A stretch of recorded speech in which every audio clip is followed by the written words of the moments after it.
Lundi 20 février 2023, le président américain est en visite surprise à Kiev. C'est son premier déplacement en Ukraine depuis le déclenchement de la guerre. Vous savez, 1 an plus tard, Kiev est debout et l'Ukraine est debout. La démocratie tient, les Américains sont avec vous et le monde est avec vous. Cette première visite du président américain en Ukraine depuis plus de 15 ans est la plus importante dans toute l'histoire des relations entre l'Ukraine et les États-Unis. Parce que, bien évidemment, cette période est la plus difficile. Au lendemain de ces déclarations, le président Poutine, devant le Parlement russe, riposte. Les élites occidentales ne cachent pas leur objectif d'infliger une défaite stratégique à la Russie.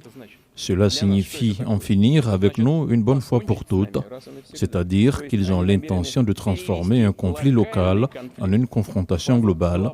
C'est ainsi que nous le comprenons et nous réagirons en conséquence.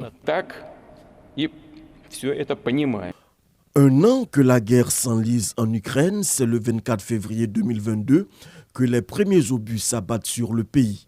Le président russe donne les raisons de ce qu'il appelle une opération militaire. Il s'agit de l'expansion de l'OTAN vers l'Est, du fait que ces infrastructures militaires s'approchent des frontières de la Russie.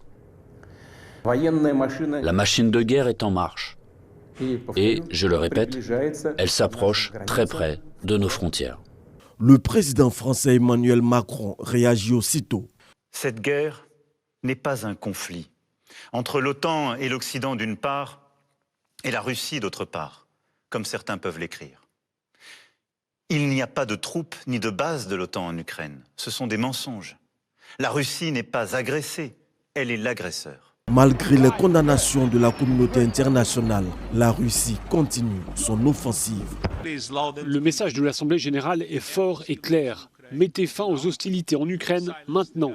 Faites taire les armes maintenant. Les sanctions économiques contre la Russie s'enchaînent. Nous avons convenu de cibler 27 individus et entités qui jouent un rôle pour miner ou pour menacer l'intégrité territoriale et l'indépendance de l'Ukraine. Il y aura aussi des sanctions financières à l'égard de l'État russe par des dispositifs concernant des banques et concernant aussi le dispositif de financement de l'État russe. Toutes ces sanctions n'arriveront pas à estomper la guerre. L'économie russe résiste sur les différents champs de bataille. La guerre fait rage avec son lot de dégâts matériels et humains. C'est très difficile quand je fais un rêve. Quand je dors et que je rêve, j'ai mes deux mains. Mais ensuite, je me réveille et je n'ai plus ma main. Le bloc occidental fait corps avec l'Ukraine. D'importantes aides financières et matérielles sont apportées aux dirigeants ukrainiens. Ici, des troupes ukrainiennes reçoivent une formation de l'armée allemande sur l'utilisation des chars de combat Léopard 2. Depuis le début de la guerre, nous avons formé plus de 1200 soldats ukrainiens et cela dans des conditions très complexes qui vont au-delà de la formation de base. Et d'ici la fin de l'année, ils seront plus de 3000 à être formés. Là-bas, sur le terrain de guerre en Ukraine, nous n'avons pas la possibilité d'être formés. C'est pourquoi il est important que nous soyons ici. Pour l'heure, le règlement de ce conflit par voie diplomatique semble ne pas être à l'ordre du jour. La Chine tire la sonnette d'alarme.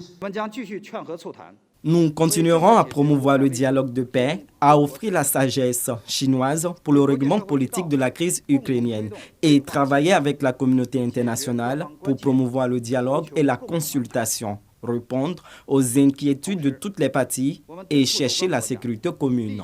Malgré les appels à la paix depuis le 24 février 2022, la guerre ne faiblit pas en intensité. Kiev redoute une offensive de grande ampleur pour le premier anniversaire du conflit.